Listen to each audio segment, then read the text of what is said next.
சுவாமி ஐயப்பா, சுவாமியே சரணமையப்பா.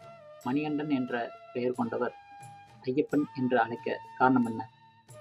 ஐயப்பன் சிவனுக்கும் மோகினி வடிவில் இருந்த விஷ்ணுவிற்கும் பிறந்த குழந்தையாவார். அப்பொழுது பந்தள ராஜ்யத்தை ஆண்டு வந்த ராஜசேகரனுக்கு குழந்தையில்லை என்பதை அறிந்த சிவன் அவர் கை எட்டும் பொருட்டு அக்குழந்தையை பம்பை நதிக்கரையிலேயே விட்டுச் சென்றார். வேட்டையாட காட்டிற்கு வந்த ராஜசேகரனுக்கு ஆற்றோரத்தில் இருந்த குழந்தையை தனக்கு கடவுள் தந்த வரமாக கருதினார்.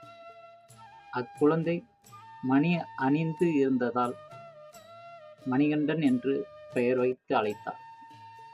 அப்படி இருக்க மணிகண்டன் ஐயப்பன் என்று ஆனதற்குண்டான அர்த்தம் என்ன? அதற்குண்டான காரணங்கள் இதோ.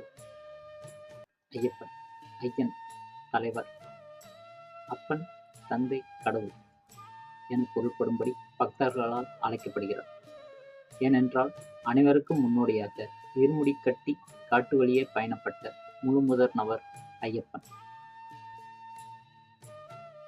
மற்றொரு செவிவழி செய்தி என்னவென்றால், பந்தள மகாராஜா ஐயனை தரிசிக்க செல்லும்போது காட்டுவழி பாதை கன்னமாக இருந்ததாகவும் அவர் அப்பொழுது ஐயோ அப்பா என்று அழைத்ததாகவும் அதுவே நாளடைவில் மருவி ஐயப்பன் என்று ஆனதாக கூறுகிறார்கள்.